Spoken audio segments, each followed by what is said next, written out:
अस्सलाम वालेकुम जी, आपका होस्ट सईद अहमद अली जद आपके खिदमत है। हमारा यूट्यूब और फेसबुक चैनल यह है पाकिस्तान देख रहे हैं। लाखों करोड़ों दुआम हज़रत मोहम्मद मुस्तफ़ा सल्लल्लाहु अलैहि वसल्लम और आले मोहम्मद पर नून लीग का लगता है को ने डी ट्रैक किया गया है, कोई उनके साथ हाथ हुआ है कि उन्हों के लोगों नहीं और बड़े इस वक्त प्रोमिनेंट हैं, वो आजकल तो बहुत ज़्यादा प्रोमिनेंट है और ब्लैक बेल्ट का उन्हें जो है वो लक़ब दिया गया हुआ है और कहते हैं मैं ब्लैक बेल्ट हूँ। उनके मतलब मैं आपको बताऊँगा, चले नाम तो मैंने अभी आपको बताता, मगर यह है कि इस्टेब्लिशमेंट के ऊपर उन्होंने जो है वो एक बात की है। क्या नून लीग के कोई हालात ख़राब होने जा रहे हैं? डेफिनेटली बताऊंगा। अपेक्स कमेटी का एक बड़ा ज़बरदस्त किस्म का अजलास हुआ वज़ीर-ए-आज़म हाउस में, चेयर किया गया और आर्मी चीफ साहब मौजूद थे, DG ISI मौजूद थे और चारों जो है वज़ीर आला मौजूद थे। तो इसके ऊपर डेफिनेटली मैंने आपको बताना है और कुछ मैंने आपको बताना है कि इमरान अहमद खान असद के मतलब कि उनको मंजर आम पे लाने के लिए कुछ पेशरफ हुई है, तो डेफिनेटली इसके मतलब बताऊँगा। सबसे पहले जी, सुप्रीम कोर्ट का review and practice procedure act bill था जिसकी समात सोमवार तक यानी कि 9 अक्टूबर तक मुलतवी हो गई है और आइंदा जो है वो सोमवार तक मुझे लग रहा है कि कोई बहुत बड़ा सरप्राइज़ मिल जाएगा या दे दिया जाएगा, ये मेरा ख्याल हो सकता है। मगर आज भी बड़ी ज़बरदस्त रही थी, मगर सोमवार वाले दिन ही इसके ऊपर बात करेंगे क्योंकि अभी जितनी बातें करेंगे वो सारी बातें इसलिए बेसूद हैं क्योंकि इस मामला सोमवार तक चला गया, तो सोमवार को डेफिनेटली बताएंगे। मगर वज़ीर दाखिला ने जी आज प्रेस कॉन्फ्रेंस की अपेक्स कमेटी के अहम फैसले, पाकिस्तान में गैर कानूनी तौर पर मुकीम तमाम गैर मुल्की शहरियों को 31 अक्टूबर 2023 तक पाकिस्तान छोड़ने के लिए खबरदार किया जाता है, यानी कि 1 माह सिर्फ इसी माह 1 नवंबर 2023 से वफाकी सूबाई कानून नाफज करने वाले इदारे तमाम गैर कानूनी तौर पर मुकीम गैर मुल्कियों की गिरफ्तारी और जबरी मुल्क बदरी को यकीनी बनाने के लिए तमाम मुमकिन इकदाम करेंगे। 10 अक्टूबर 2023 से पाकिस्तान अफगानिस्तान बॉर्डर से नकलो हरकत कंप्यूटराइज शनाख्ती कार्ड तज़किरा पर होगी, जबकि 1 नवंबर 2023 से नकलो हमत की इजाज़त सिर्फ पासपोर्ट और वीज़ा पर दी जाएगी और हर किस्म की सरहद पार कार्रवाई को रोका जाएगा। अब मैंने आपको सुबह बता दिया था स्मगलिंग और करप्शन में अगर कोई फौज में से या कोई जो बॉर्डर पे सिक्योरिटी है उसमें से कोई मुलव्वस पाया गया तो उसका कोर्ट मार्शल भी होगा और उसे हवालात की हवा भी खानी पड़ सकती है।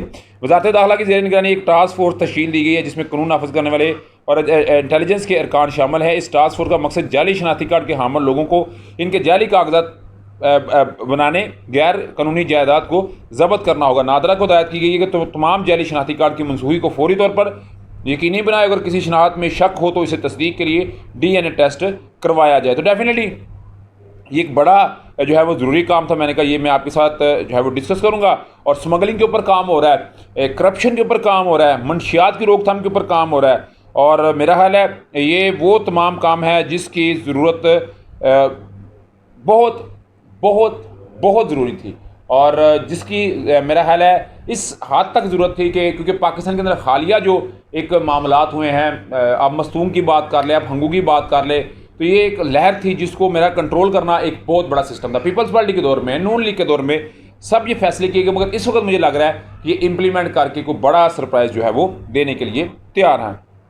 उधर जी नून लीग लगता है अभी 21 अक्टूबर से पहले एक बड़ा सरप्राइज़ देने जा रही है या उनको सरप्राइज़ मिलने जा रहा है क्योंकि अब सेनेटर अफनानुल्लाह सेंटर मुशाहिदुल्लाह के मरहूम के बेटे हैं और कहते हैं ये ब्लैक बेल्ट है। शेर अफजल मरवत साहब के साथ इनका मामला होता है, उनके ऊपर FIR होती है।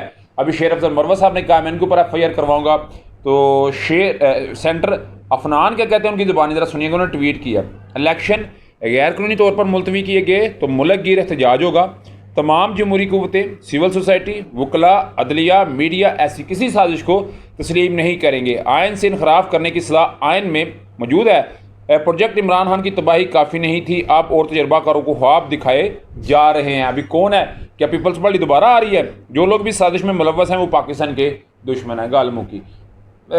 मेरा ख्याल इसमें पीपल्स पार्टी ना खे। पीपल्स पार्टी का तो मैं नहीं कहूँगा क्योंकि मुझे लग रहा है निगरान हुकूमत है।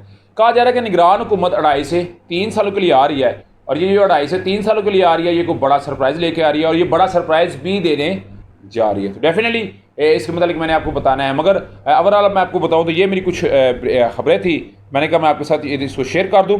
थोड़ा सा अदालती कार्रवाई के मतलब भी सुनते जाइएगा। लाहौर हाई कोर्ट अदालत ने परवेज लाई को एंटी करप्शन के मुकदमे से डिस्चार्ज करने के खिलाफ दायर दरखास्त पर फैसला सुना दिया है। अदालत ने प्रोसिक्यूशन की दरखास्त पर ट्रायल कोर्ट को दोबारा मामला देखने की हदायत। अदालत ने प्रोसिक्यूशन की दरखास्त निपटा दी है। जस्टिस सुल्तान तनवीर अहमद ने प्रोसिक्यूशन की दरखास्त पर समाअत की। जुडिशल मजिस्ट्रेट ने परवेज लाई को कानून के बरक्स डिस्चार्ज किया है। तो ये अच्छी कामयाबी है, तहरीक साहब के लिए कामयाबी है। और कहा जा रहा है कि तो मोनस अली साहब प्रेस कॉन्फ्रेंस के चक्रों में है, तो वो कितना ये इस डिस्चार्ज पर्चे पे असर करेगी, डेफिनेटली आपसे मैं ये जानना चाहूँगा। आपके समझ मुझे लाजमी कमेंट में शेयर कीजिएगा। व्लॉग की वीडियो पसंद है तो चैनल को लाइक सब्सक्राइब अपने दोस्तों से शेयर कर दीजिएगा। नेक्स्ट वीडियो के लिए होस्ट को जल्दी अल्लाह ताला का हमें अस्सलाम।